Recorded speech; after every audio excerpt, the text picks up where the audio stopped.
Welcome to the deep dive. I'm Minnie. And I'm Jay. And Jay, can you believe we're at episode 12 already? That's like a whole dozen episodes of SEO wisdom. 12 deep dives in. It's flown by. It really has. And today, we are diving deep into something that feels both absolutely essential and maybe, well, honestly, a little intimidating. For a lot of online businesses anyway. The big one. Yeah.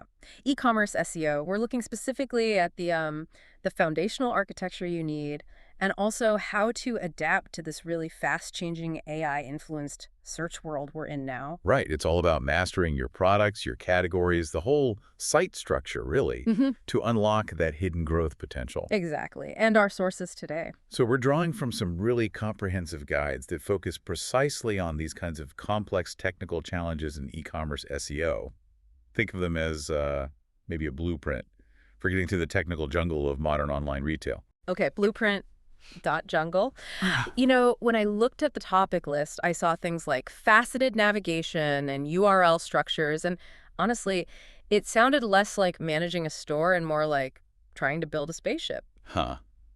It can feel like that sometimes. Is it really that complicated? Or is it just, complicated enough to make you feel totally overwhelmed? Well, here's the thing, and this is pretty shocking. What if I told you that, according to the research we looked at, a staggering 95% of e-commerce sites are losing a massive amount of potential organic traffic. 95. How much traffic are we talking? Somewhere between 40% and 60%. Yeah. Just gone because of fundamental technical issues. Wait, what? 40 to 60%. Yep. Huge chunks in traffic. That's more than half their potential customers just vanishing. Before they even find the site, how is that even possible? That's leaving gigantic piles of money on the table. It is possible.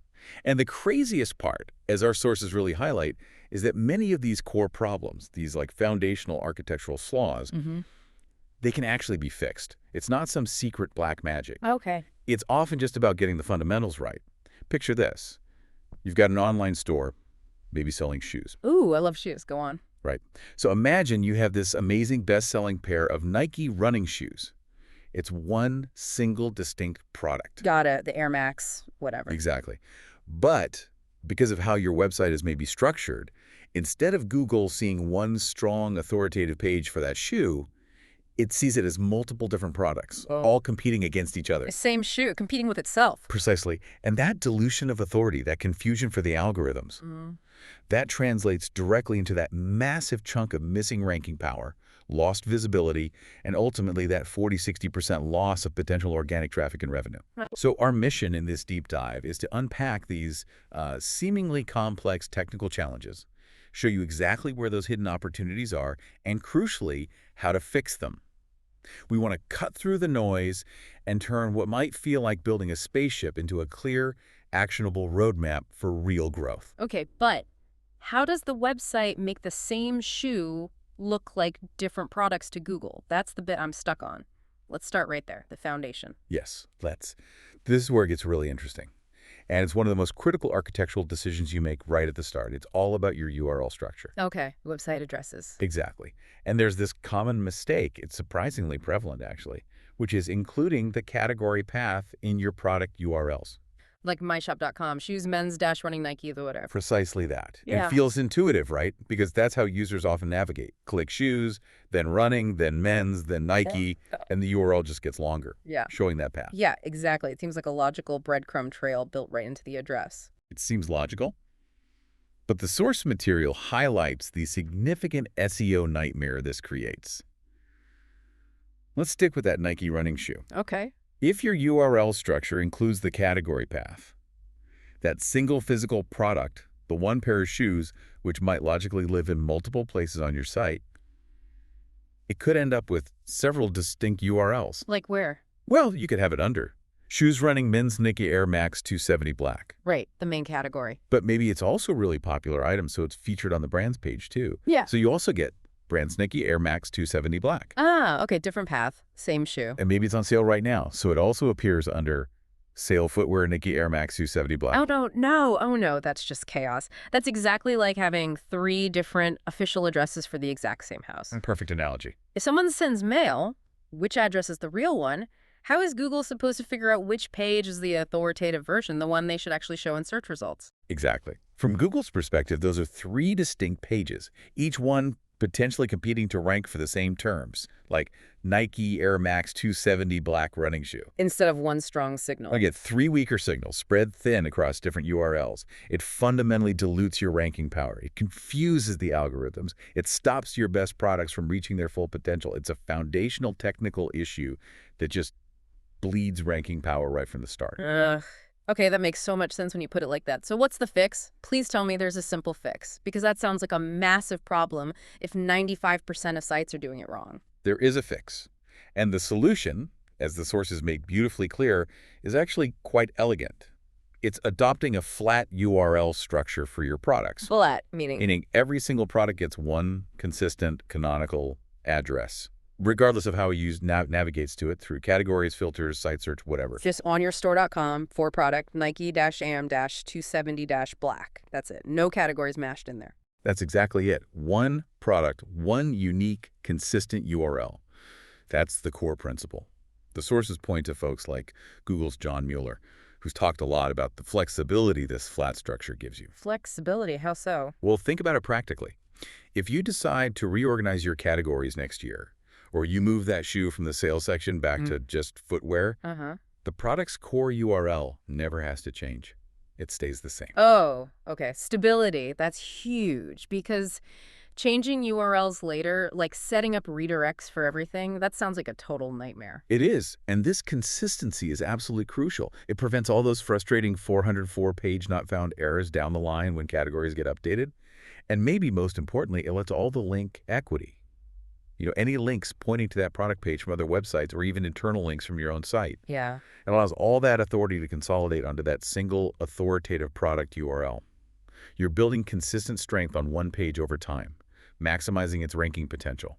That seems so simple. It makes perfect sense. Why isn't everyone doing it then? Is it hard to actually implement? Well, often it's because sites were set up years ago, maybe before this was widely understood as best practice, or the e-commerce platform they use just defaulted to category-based URLs. Ah, legacy systems. Exactly. And the thought of changing the entire URL structure across a massive site with thousands of products, yeah, it can seem daunting.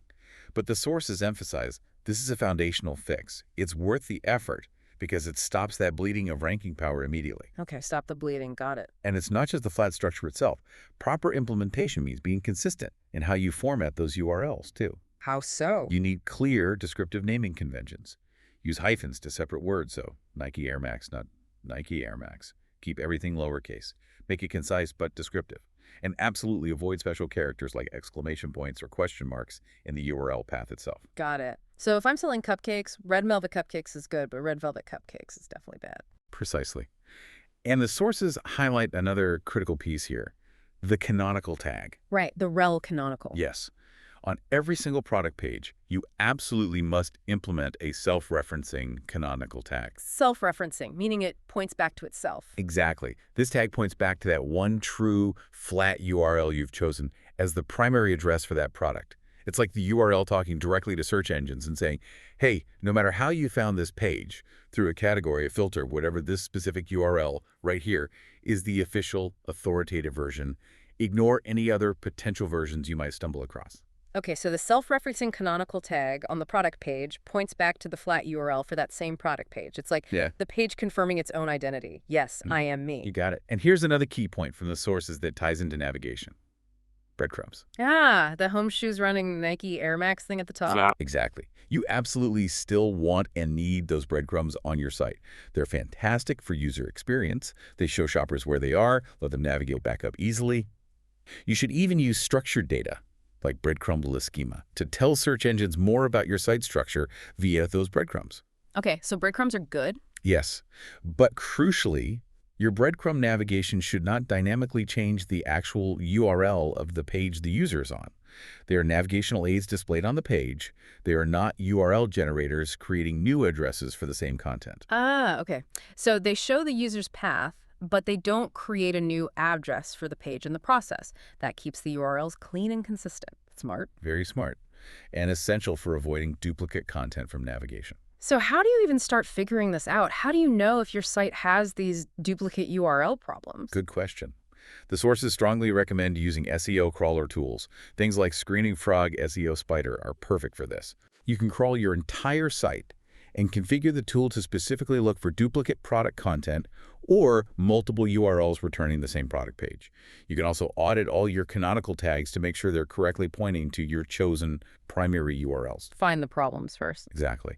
And this simple fix, this foundational URL structure correction, it's emphasized as phase 1 in the recommended implementation roadmap. Why? Because it has such an immediate and significant impact on stopping that fundamental traffic loss we talked about. It literally stops the bleeding. Mind blown. Okay, step 1, fix the foundation, get the URLs right, 1 clean address per product, stop the bleeding. Got it. But, okay, I feel like we also need to talk about the elephant, or maybe the AI in the room. Ah, yes, the shift. What about this whole AI shopping thing? I keep hearing about ChatGPT shopping, Google Shopping Graph AI overviews. It feels like the entire search landscape is just shifting under our feet. How do we even begin to optimize for that? Now, this is where e-commerce is headed, and it is moving incredibly fast. The source material dives deep into this seismic shift. The rise of AI shopping capabilities, where users ask questions in natural language, like talking to ChatGPT, and get product recommendations. Yeah. Or where Google's AI overviews synthesize information, including product details, right in the search results. It means that the traditional SEO tactics alone, just focusing heavily on keywords and backlinks, they're just not enough anymore. The game is definitely changing. Okay, but seriously, how does a chatbot decide which running shoes to recommend? How do we make our products appealing to an AI? It doesn't browse a website like a human does, right? It doesn't browse in the same way. AI agents like ChatGPT, they rely almost entirely on something called structured data. Schema markup. Exactly. Yeah. Specifically, they rely on comprehensive and accurately implemented schema markup directly on your web pages. The sources really emphasize this. While traditional search engines might be somewhat forgiving if your structured data is a bit messy or incomplete, these AI platforms rely on it exclusively to understand all the intricate details of your products. Yeah. It's like giving the AI a perfect machine-readable instruction manual for every single item on your site. And critically, the sources note that every available schema property that is applicable to your product matters. Okay, every available property. Break that down for me. What kind of instructions are we talking about here? Is it just the basics like price and color, size? Oh, much, much more than that. The sources detail the specific schema properties that are crucial. You start with product schema, obviously. But beyond the basics, name, description, price, availability, condition going. You need to include advanced properties whenever they apply. Like what? Like material composition, energy efficiency ratings, compatibility information like compatible with iPhone 14, technical specs dimensions, weight, voltage, detailed shipping info costs, speed, where you ship to, comprehensive return policies, how long, what conditions, robust brand and manufacturer data. The list goes on. The point is, the sources insist that filling out every possible applicable schema property makes your product significantly more understandable and usable by AI systems. The more structured data you provide, the better the AI can interpret your product and recommend it for complex user questions. Okay, so it's not just about having the info somewhere on the page. It's about structuring it so AI can just consume it effortlessly. It's like translating your product catalog into AI speak using schema. Exactly. Perfect translation. But schema alone isn't the whole story here. Your actual product descriptions and the content on the page need to evolve too. How so? They can't just be static, keyword-stuffed marketing copy anymore, and matching exact search queries. They need to become conversational content. Conversational, like the page talks back. Not quite. It means you need to anticipate and directly answer the natural language questions that shoppers ask when they talk to an AI or type into a search engine. Think about how customers actually describe their needs or ask for recommendations. They don't usually type by brand, model number, product schema markup. No, definitely not. They'd ask something like, what's the best running shoe for someone who needs ankle support and runs long distances on trails? Or maybe, which jacket is warmest for sub-zero temperatures? Precisely. So your product descriptions, your FAQs, your supporting content, it should actively include phrases that answer those kinds of natural language questions. Use phrases like, this shoe is specifically designed for trail runners needing maximum ankle support. Or, customers often choose this model when training for marathons on uneven terrain. Or maybe, compared to similar down jackets, this one offers superior warmth in extreme cold due to its specific feature. Ah, so you're feeding the AI the answers it needs in the language people actually use. You got it. And the source material actually cites research showing that optimizing your content with this kind of conversational language dramatically increases AI citation rates by as much as 40%. 40% more likely to be featured by an AI recommending products. That makes so much sense. You're basically making your products AI-friendly by teaching the AI how humans talk about them. Exactly. And this translates directly into traffic. Yep. The sources provide a key statistic here that should really get your attention. Lay it on me. Sites that have actively optimized for these ChatGPT shopping capabilities, Hmm. they're seeing, on average, a 25% increase in referral traffic coming directly from these AI sources. 25%. Hold on. That's not insignificant. That's like getting a whole new stream of customers for free. Highly qualified customers, just because you made your product data and content understandable to AI. That's huge. It absolutely is a huge potential stream of traffic many sites are just missing out on right now. Wow. And it gets even better when you look at Google. Google's own understanding of products is getting way more sophisticated through its shopping graph. The shopping graph. That sounds important. It is. Think of it as Google's massive interconnected knowledge base specifically for products. It doesn't just power Google shopping ads anymore. It increasingly influences standard organic search results through rich snippets, those product knowledge panels you see. It even impacts the ranking of standard blue links. Okay, so it's behind the scenes, making organic search smarter about products. Yes. And here's the kicker. Google has officially confirmed that your Merchant Center data, you know, the same data feed you might already be submitting for your Google shopping ads, Yeah. that data is now a direct ranking signal for organic search. Wait, hold on. You're telling me that the effort I put into making a really good, high-quality data feed for my paid Google Shopping ads can actually help my free organic search rankings. That's exactly what I'm telling you. My paid work helps my free work. That feels like cheating. Is that allowed? Huh. It's not cheating, it's leveraging the ecosystem. The source material is crystal clear on this. Your Merchant Center data quality directly influences how visible your products are in organic search now. Wow. The key to success with the shopping graph is all about data quality and completeness. Google's algorithms are cross-referencing everything. The schema on your website, the feed you submit to Merchant Center, official manufacturer databases, competitor pricing data, even product reviews. They check everything. Everything. Any inconsistencies, missing information, low-quality data anywhere, it erodes Google's confidence and it hurts your organic visibility. The sources say maintaining a product data quality score above 90% in Merchant Center is basically table stakes now, not just for ads, but for organic success too. Okay, data quality is absolutely paramount then. What does high-quality data actually mean in Merchant Center? What do they need? The sources list several crucial requirements. First, near real-time inventory updates, ideally every 30 minutes or so, showing products as in stock when they're not. That severely damages trust with Google and users. Right, accuracy. What else? Comprehensive product attributes. You need to fill out every applicable field in the feed, even the optional ones, with accurate details. Don't skip anything. Be thorough. High-quality visual assets. This means not just basic product shots. You need lifestyle images showing the product in use, pictures demonstrating scale, high-resolution images the source recommends over 1,200 pixels wide. Good pictures matter. And your pricing needs to be competitive, at least within reasonable market ranges for your niche. Google knows what things generally cost. Okay, so it really is all connected now. Traditional SEO fundamentals like URLs and site speed, this new world of AI shopping driven by schema and conversational content, and even your paid efforts in Google Merchant Center feeding back into organic. It's like the single unified ecosystem. That's a great way to put it. And the key to everything seems to be providing complete, accurate, high-quality data everywhere. Your paid work literally fuels your free organic traffic potential. Precisely. If you're not optimizing for all these interconnected elements, you are absolutely leaving significant amounts of money and traffic on the table. And for sites with big or rapidly changing catalogs, the sources mention that automation tools, things like Seedonomics or Data Feed Watch, can be invaluable for managing that feed complexity and ensuring data consistency everywhere. Okay, foundation fixed with URLs, AI optimization started with schema and conversational content, shopping graph leveraged with Merchant Center data.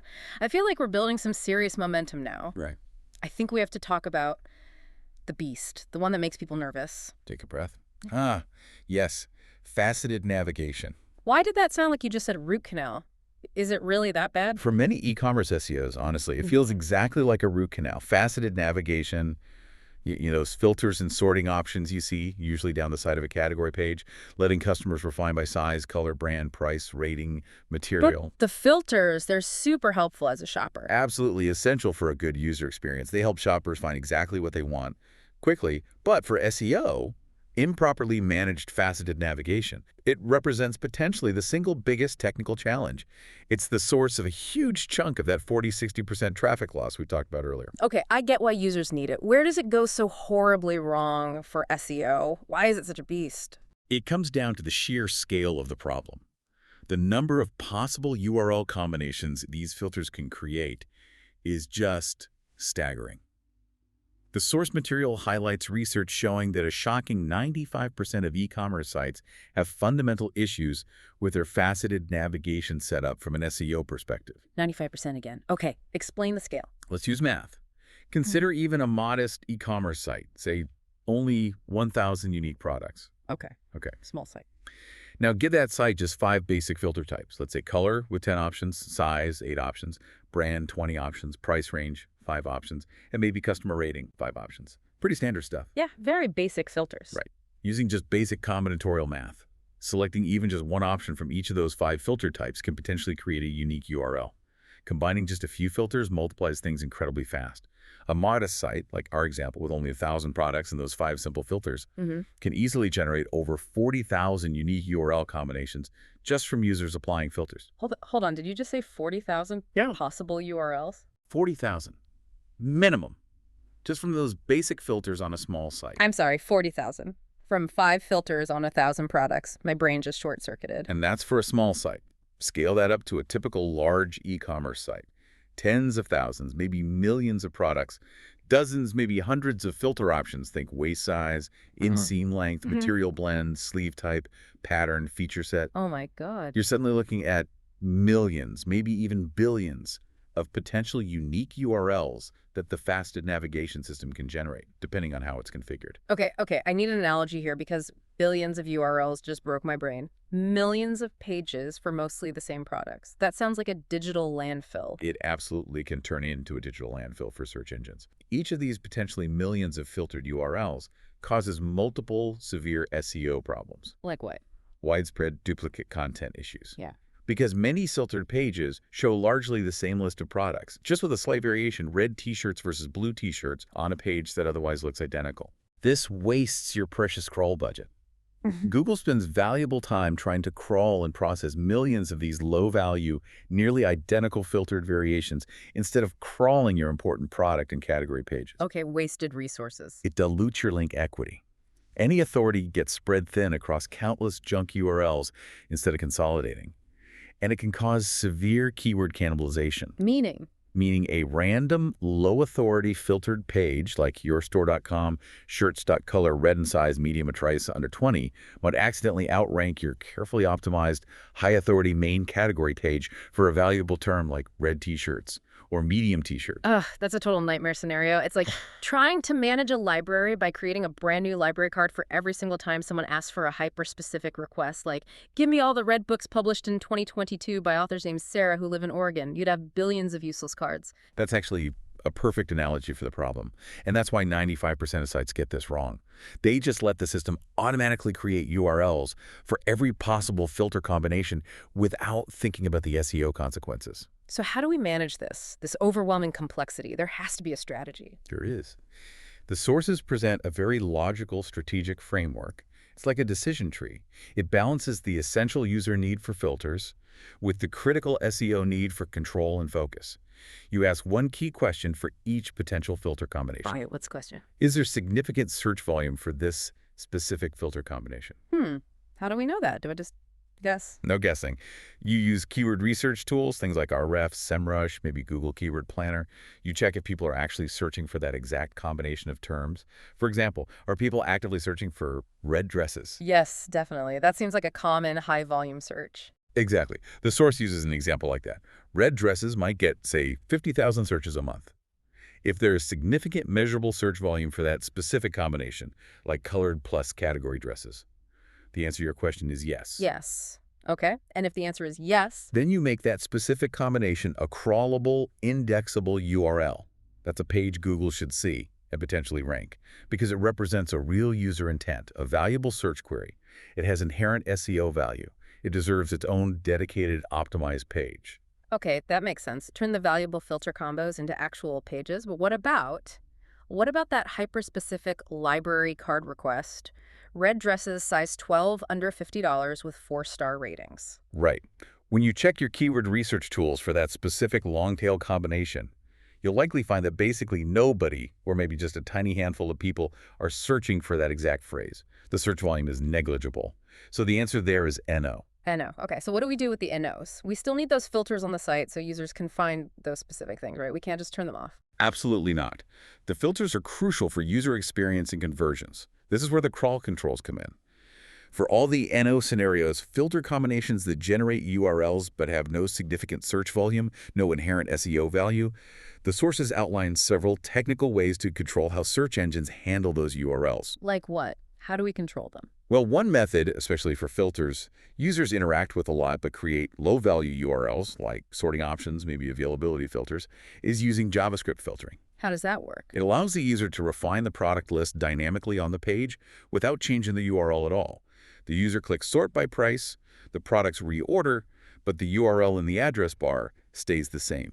Smooth UX, but no new junk URLs created for Google. Ooh, okay. The URL stays the same, products change, Google's happy, users happy. Clever. Yes, it keeps the index clean. For other low-value parameter combinations that might still get generated or linked to somehow, you have other controls. You can use your robots.txt file. The disallow command. Exactly. You can disallow specific URL parameters or combinations, telling search engines explicitly not to crawl those versions. You have to be careful with robots.txt, though. Don't want to block anything important accidentally. Right, need precision there. Any other options? Another common and very effective method is using canonical tags on these low-value filtered pages. So the canonical tag on a page like dresses.color red and size medium would point back to the main authoritative parent category page, like dresses. Ah, so you're telling Google, hey, this filtered page exists for users, but the real page, the one you should focus your ranking power on, is the main dresses category page. Precisely. It consolidates the authority back to the main category. So it's like, we're the bouncers at the URL club. Yeah, I like that. We look at each potential URL generated by the filters. If it represents a popular request, has search volume, we say, yes, you're valuable, come on in, get indexed. If it's a super specific low-demand request, no search volume, we say, no, you stay out. Or go stand behind the main category page where URL bouncers. That's actually a perfect analogy. Yeah. You are strategically controlling which URLs search engines see and value based on data-driven decisions. And remember, 95% of sites get this wrong. They just let everyone into the club, causing chaos. Not us. We're going to be in that top 5%. We'll use the decision tree. We'll be the best URL bouncers ever. Mastering this is truly a secret weapon of the top e-commerce sites. It's complex, yes, but the potential traffic gain from fixing it is immense. And critically, the sources stress this isn't a one-time fix. Oh, right. Constant vigilance. Continuous monitoring. You need to regularly track key metrics. Check your Google Search Console coverage report. Are tons of parameter URLs showing up as indexed or excluded? Monitor the percentage of faceted URLs within your total indexed pages. The source suggests setting alerts if this goes over, say, 20%. That's a sign you have control issues. Log file analysis. See how search engine bots are actually spending their crawl budget. And are they wasting time on millions of filtered pages? And monitor for keyword cannibalization. Are your random filtered URLs ranking for important category keywords instead of the main page? Okay, so it's a beast, but a tameable beast. With strategy, strict controls, and vigilant monitoring. That feels manageable, actually, when you break it down like that. Phew. Okay, what about pagination? That also feels like another one of those potentially tricky technical things on category pages. Yes, let's definitely talk pagination. Yeah. Another potential pitfall on those long listing pages, we're talking about the classic interface at the bottom. Page 1, page 2, page 3. Breaking a long list of products into manageable chunks. Oh, yeah, the classic next page, previous page links, see them everywhere. Exactly. And Google threw a bit of a curveball here a few years back when they announced they were deprecating their long-standing advice to use relprev and relnext tags to signal these paginated sequences. Right. I remember that causing a lot of confusion. It did. Many SEOs were left scratching their heads wondering, okay, what's the new best practice then? Groans. Of course they did. Why must they hurt us? It feels like they change the rules just when we figure things out. Is there even a good way to handle pagination now? Or is it just Oh, chaos? chaos. Yeah. It's actually not nearly as bad as the initial panic suggested. The current best practice, as the sources outline, is quite logical once you understand the goal. And the foundation of good pagination handling today starts, maybe surprisingly, with self-referencing canonical tags again. Hold up, self-referencing canonicals for page 2, page 3, etc. That sounds like the URL for page 2 is talking to itself in the mirror and saying, "Yep, I'm the one and only official page 2." That's essentially it. The canonical tag on the URL for page 2, say yourstore.com category.page2, points to that exact same URL, category.page2. Huh. The canonical on page 3, category.page3, points to category.page3, and so on for every paginated page. Oh, okay, wait, I think I see why. Is it because page 2 contains a unique set of products compared to page 1, and page 3 has a different set than page 2? Exactly. So even though they're part of a sequence, each page contains unique content, a different list of products displayed.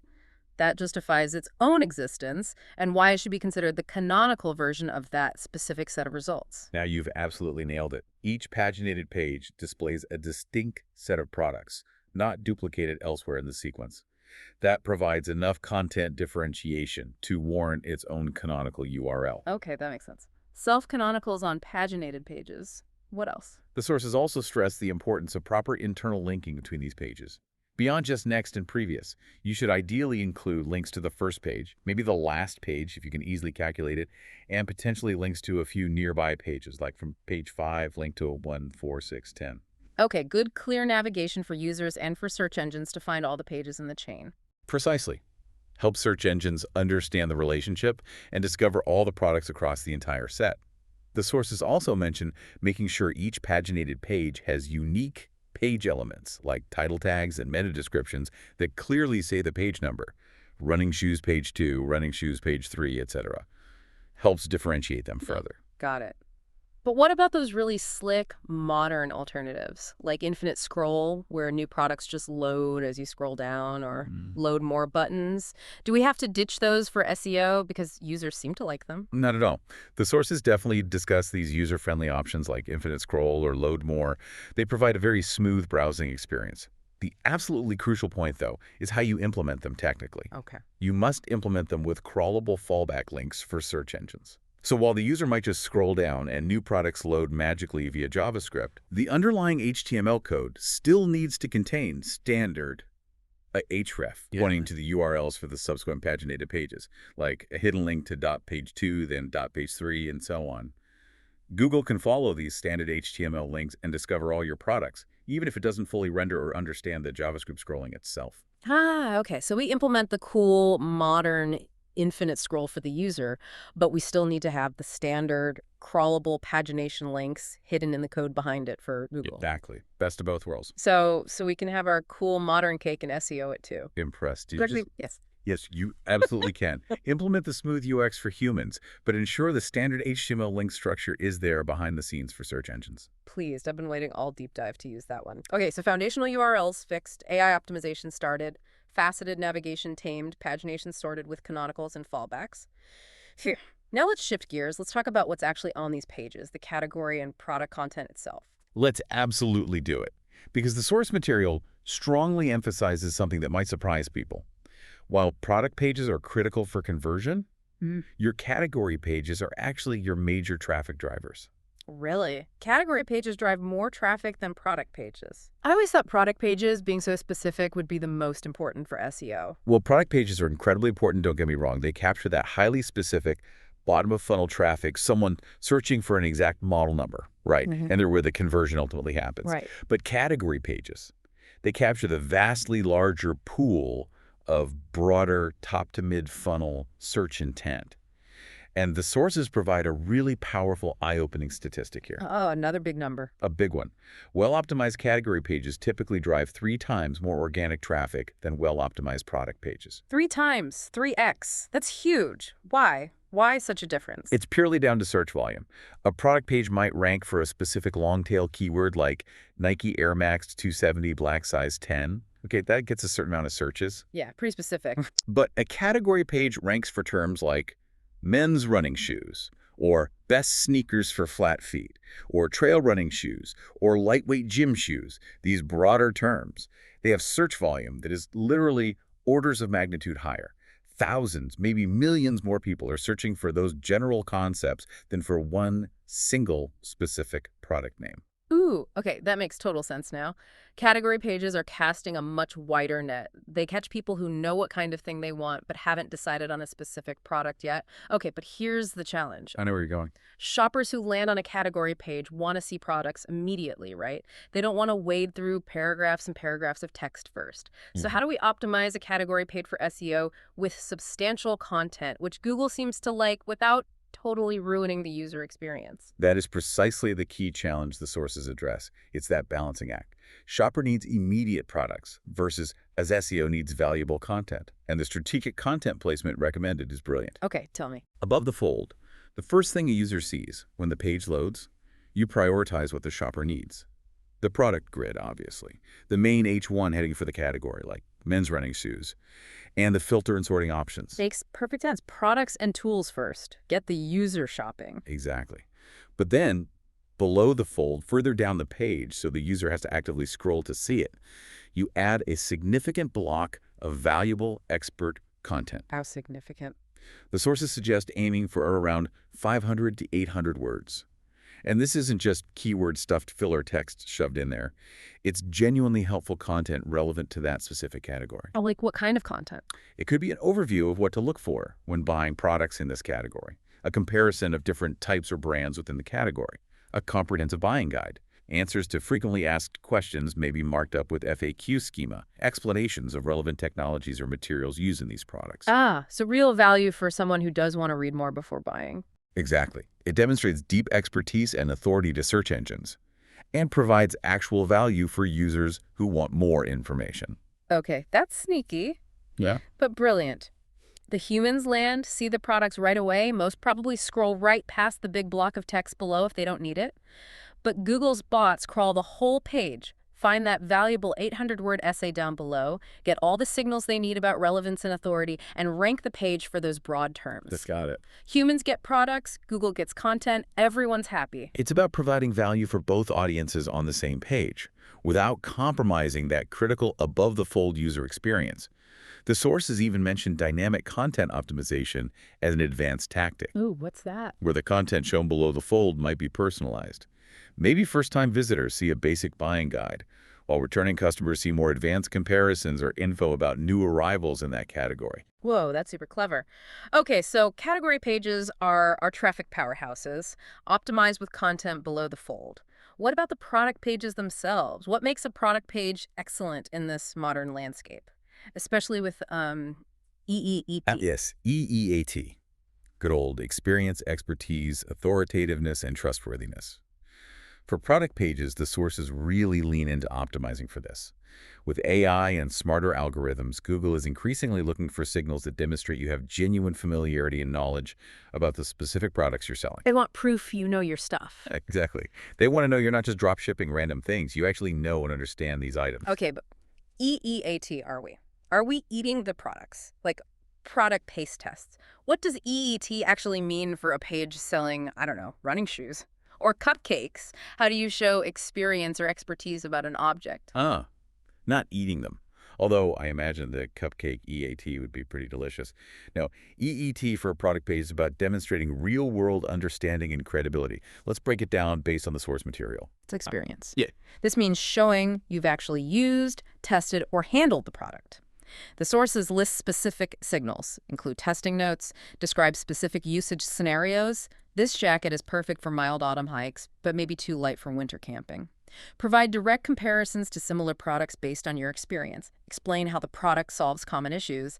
And critically, incorporate video demonstrations showing the product being used in real life. Okay, show, don't just tell. Got it. What about expertise? Expertise. This is about demonstrating deep knowledge of the product category or its technical aspects. Explain complex specs in simple terms.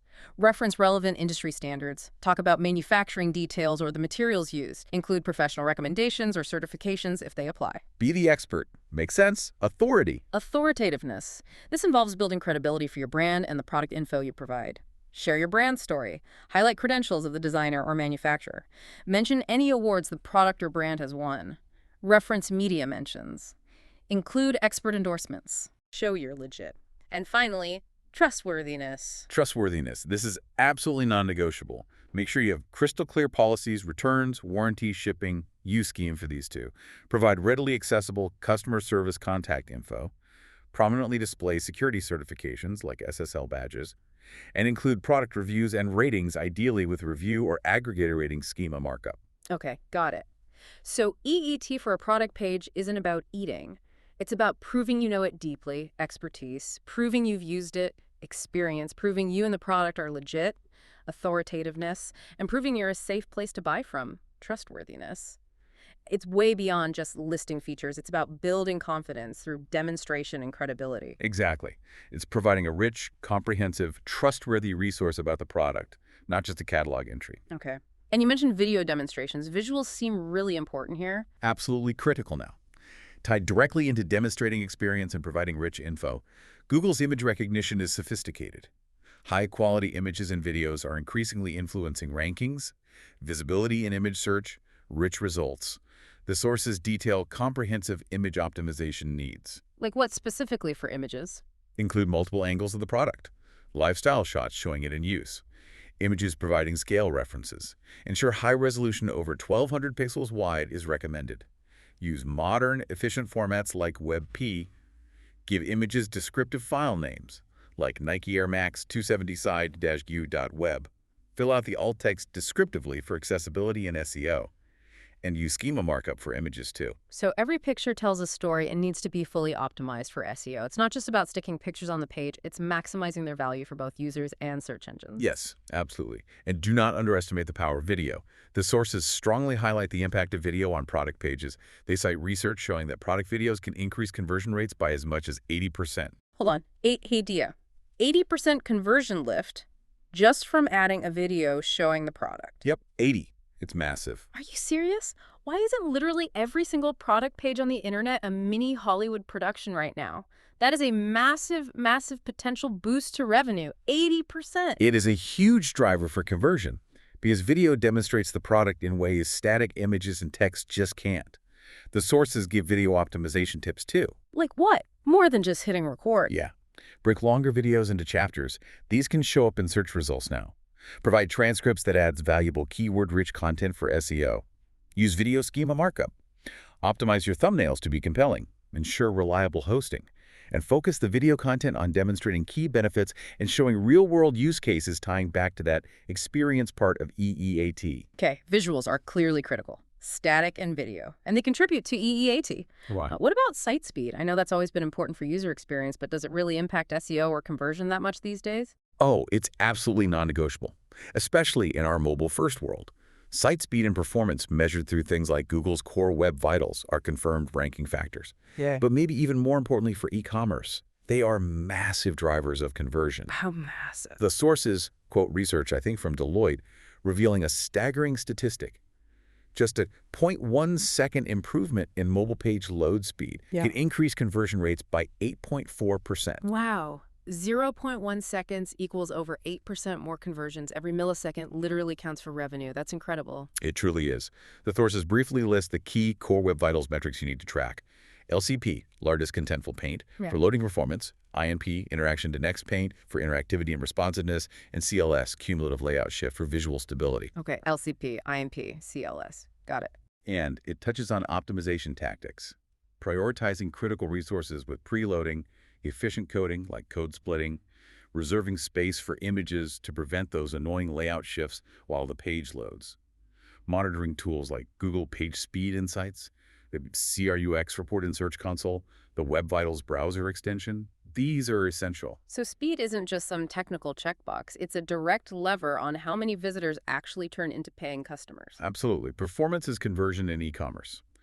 Finally, the sources briefly touch upon building for the future, specifically preparing for what some are calling GEO, generative engine optimization, and the increasing role AI will play beyond just recommendations. Okay, the future. What does that involve? It means adopting an entity-first strategy, thinking about your products not just as pages, but as interconnected entities, building internal knowledge graphs, ensuring comprehensive schema defines relationships between products, categories, brands. Structuring content not just for keywords, but for AI comprehension, often focusing on answering questions directly. Right, the conversational content again. Exactly. And also prepping for voice commerce. Thinking about how users ask for products using natural language queries, maybe implementing speakable schema. The future sounds even more intertwined with AI and structured data. It feels like we're just scratching the surface. It definitely adds layers of complexity, yes, Yeah. but it also creates immense opportunity for those who build their technical foundations correctly now and structure their data and content for this AI-driven future, which is exactly what this deep dive is all about helping you do. Makes sense. And the sources bring us back to measurement too, emphasizing the need to focus on real business outcomes, not just vanity metrics like rankings. So track the money. Track the money. Key KPIs should be things like organic revenue growth, revenue per visitor, RTV, average order value, AOV, from organic traffic, and even customer lifetime value, CLV, originating from organic, plus tracking engagement metrics and technical health signals, of course. And robust, enhanced e-commerce tracking setup in your analytics is vital for accurate attribution. Okay, my brain is absolutely packed full right now, but honestly, in the best possible way, this feels like, well, it felt like a spaceship at the start. A massive undertaking covering everything from ancient URL structures to futuristic AI, but you've broken it down into really understandable chunks and actionable steps. That's the goal. Complexity into clarity. So if someone listening right now feels that overwhelmed but wants to start, if they can only do one single thing today, based on everything we've covered from the sources, what should be their absolute first step? Where do they begin? Pauses. That's a great question.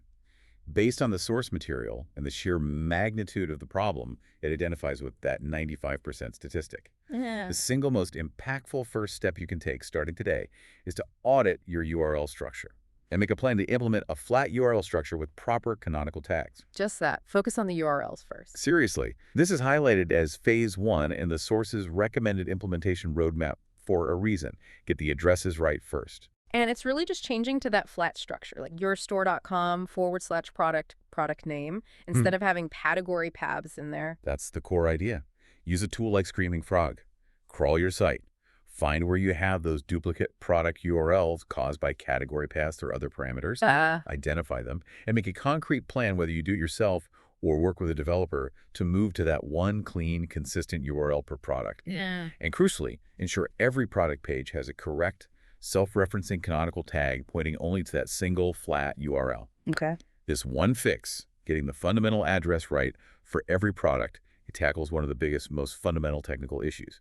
The one the sources say is costing 95% of sites that massive 40–60% chunk of potential traffic right now. It has the most immediate impact. It stops the bleeding of ranking power and lays a clean foundation for absolutely everything else we talked about. Wow. Okay. Audit the URLs first, stop the Yeah. bleeding. I can. Then you can move through the phases the sources outline: optimization, growth, scale. You know what? I feel like we just handed everyone listening the keys to the e-commerce kingdom. Oh, maybe not the whole kingdom, but definitely some very important keys. Between fixing the foundational URLs, optimizing for the AI shopping revolution with schema and conversational content, strategically taming that faceted navigation beast, being good URL bouncers, sorting out pagination correctly, creating killer EEAT-rich content on category and product pages. This is the blueprint. It really is. The sites that understand and implement these strategies, these are the ones that are going to dominate organic search in the coming years. The source material's conclusion really hammers this home. What's the final thought? It emphasizes that success in e-commerce SEO today and tomorrow, it's not about chasing temporary tricks or loopholes. It's about the compound effect of building a technically excellent foundation and maintaining a relentless focus on providing value for the user, all supported by high-quality data. Your technical debt. That's your competitor's opportunity. Fixing it builds unstoppable momentum. This convergence of AI and traditional SEO is complex, yes, but it creates immense opportunity for those who build correctly for today and for the future. So this is their chance. Their chance to leapfrog competitors who are maybe still stuck doing things the old way. It feels complex, but the opportunity is huge, and it's clearly defined by getting these fundamentals right. Exactly. And the sources provide that complete, phased implementation roadmap. Start with foundations in weeks 1 to 2. Move to core optimization like faceted nav and category content in weeks 3–6. Then accelerate growth with buying guides, video, link building in weeks 7–12, with ongoing monitoring and scaling after that. It's a clear path forward. I love it. Actionable steps. Thank you so much to everyone who joined us for this deep dive. You are the real MVPs for sticking with us through the technical trenches and hopefully emerging with a clear plan. Absolutely. Keep applying what you learn, keep asking questions, keep experimenting. That's how you win. I'm Minnie. And I'm Jay. Keep optimizing.